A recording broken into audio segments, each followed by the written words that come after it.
it's suggesting something. I don't need anything too fancy. So lines equals to f.readLines. Why don't I see for line and lines, line equals line.split, right? And this looks really good actually here. This looks Hello and welcome. In this video, we're going to be solving day 5 of Advent of Code 2022, heavily relying on a GitHub Copilot. So what is this day's problem all about?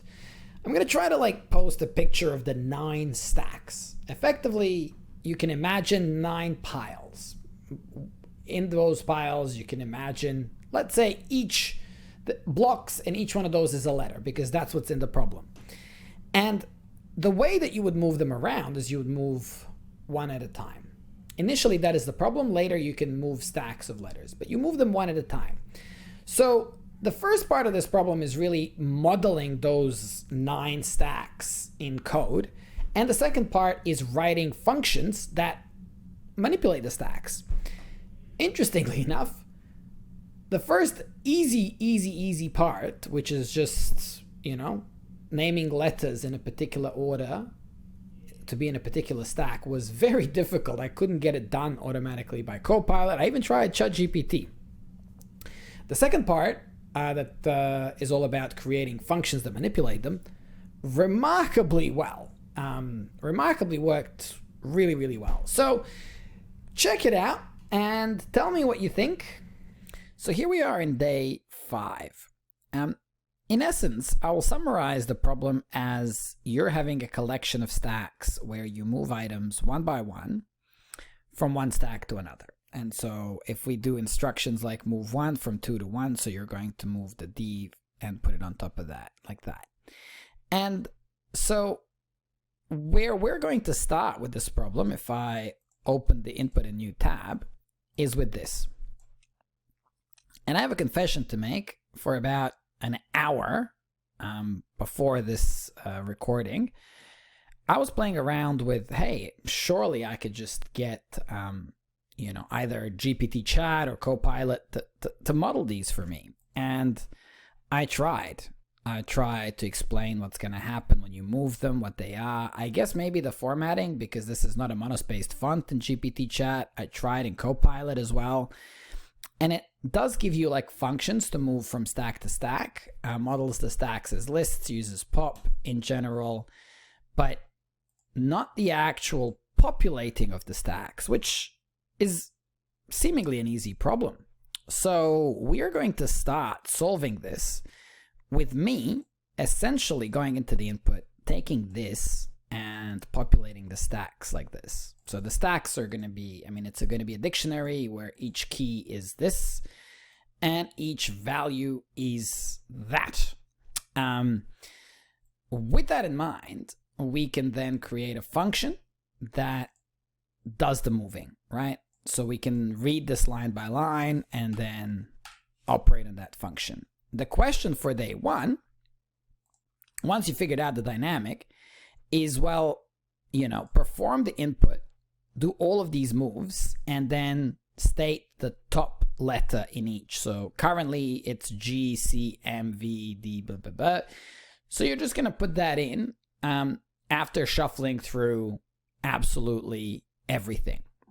Okay, shall we get started? Day 5. So we have that state. So now I'm going to create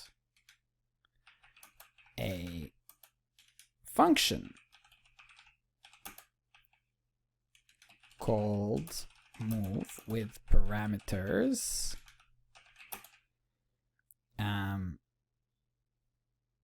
as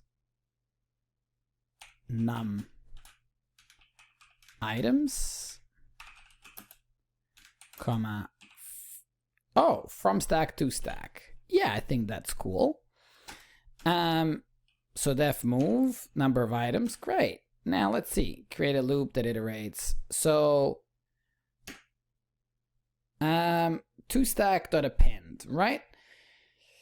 Great. I think the only thing that needs to be different here is we're going to need to use global stacks. So find range number of items and stacks to stack append from stack.pop. That actually might work. So then if I was to load everything from day 5, so read the file with open blah blah blah, and wow, it's suggesting something. I don't need anything too fancy. So lines equals to f.readLines.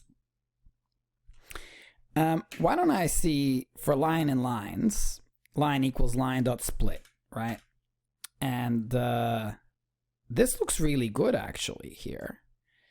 This looks really, really good. Now, these are not going to be correct when it splits. If you think about the input, that is item 0, that is item 1, 2, 3, 4, and 5. So we need really items 1, 3, and 5, right? So if I go int 1, 3, 5, and then move. So after the move, I'm going to print, maybe after the move, for item in stacks. Wow, that's nice. Very nice of you. Great job. So then I'm going to print just like blah. And we should be able to test. I mean, if I run this, it's going to be nuts. Day5.txt. Yeah. Inputs. Input day5.txt. Value invalid literal for base 10 num items. Okay. Int line 1. Do I have a blank line at the top? Nope. Maybe I just need to save. Save all. Let's try that again. Wow. Okay, so the fact that there are no blank stacks, right? I did not raise any errors. I've kind of assumed that this is, if it's set up correctly, it should work. So we only need to figure out what the top item is in everything. And this is the final state, right? After the move, I do this printing. This is the final state. Let's try shd. I have read these instructions. Okay, so cmz. Okay, so this is going to be effort here. I need to read the shms.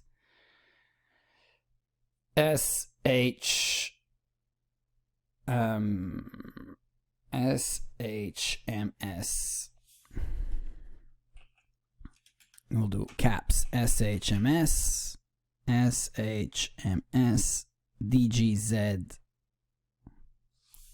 dgz shms dgz vc.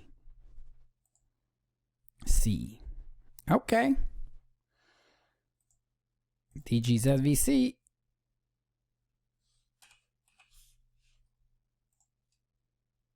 I'm there. Oh, yes. I was genuinely nervous.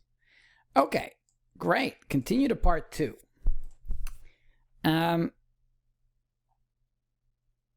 Part 2. If you watch the crane operator expertly rearrange the crates, you notice the process isn't following your predictions. Some mud was covering the writing and the side of the crane, and you quickly wipe it away. The crane isn't the crane mover 9000, it's crate mover 9001 for many new and exciting features: air conditioning, leather seats, extra cup holder, the ability to pick up multiple crates at once. Again, considering the example above, the crates begin in the same configuration. Moving a single crate from stack 2 to stack 1 is the same as before. However, the action of moving 3 crates, you don't pop them anymore. So if you move D and Z, they're going to go like that. As both the crates are moved from stack 2 to stack 1, they retain their order. Finally, a single crate is still moved, but now it's crate C that gets moved. Yep. So, how do we do this? After the arrangement, what is it? All right. So I just need to copy this and paste it and rename day 5 part caps part 2. Okay. So we're no longer popping. We are moving from the back. So we need to not pop, create a loop that iterates for I in range number of items. In fact, we don't need that. There's no loop. The comment here should remove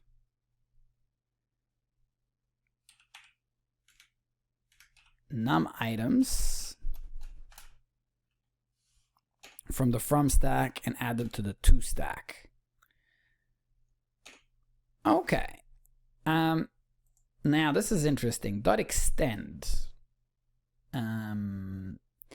What I want to do here, not for line and lines, I guess for line and lines, let's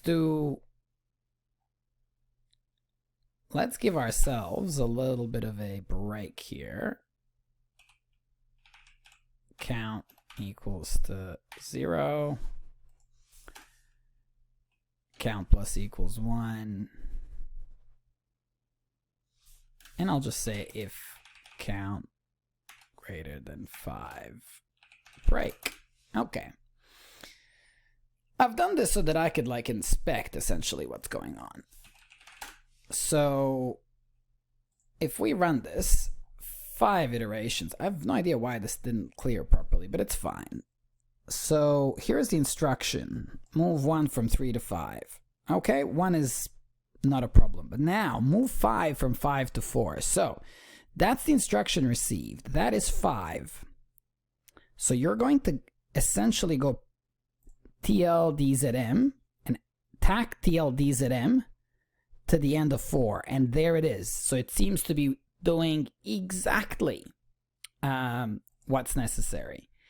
So stacks from stack, this negative number here, so if you go like -4 and you do this, that means the last 4 items. So we're essentially so stacks to stack that extends, and if you extend that though, the question is, did the TLDZM disappear?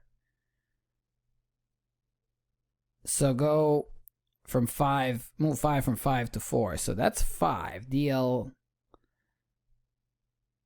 TLDZM, and did that one disappear from number 5? Oh no. They're in 5.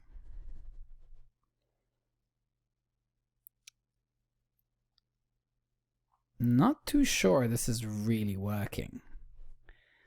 I'm gonna run it. I'm gonna run it for everything. And I mean, it's gonna be, yeah, it's entirely obvious this isn't working.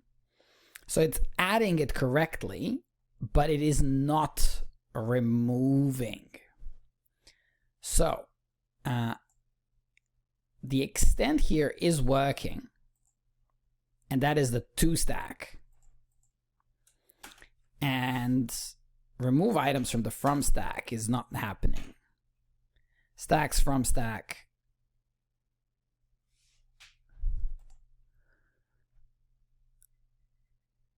Okay, let's try that again. Okay, I think that has removed it. So the stacks from stack is now equal to the thing, but up to -4. And the previous one extended from the from stack, but now the new definition of the from stack is the same, but minus that. Okay, I have to say that despite that I personally have some level of confusion with this notation for essentially redefining lists and getting rid of items, I'm pretty sure, 99% sure, that the Copilot saved me here and I've got the right answer. So let's write down the answer and then we can check it out if it's correct. So it's 𝗦𝗢𝗔𝗟, caps 𝗦𝗢𝗔𝗟, 𝗦𝗢𝗔𝗟, hdfb, and the final character is Q. Okay. Moment of truth. Gold stars, gold stars, gold stars. Okay. So in summary, really, the Copilot was super helpful. I mean, this turned out to be one of the easier challenges. It was really all done for me. All I needed to do was just do some printing to check that the suggestions are correct and then make minor modifications. Nothing I could do, not from ChatGPT, not from Copilot, could actually just populate these stacks, which seemed to be like the easiest part of the problem. So I had to do this myself. Once I populated the stacks, the level of difficulty of the problem was suddenly very, very manageable. Okay, that's all for this one.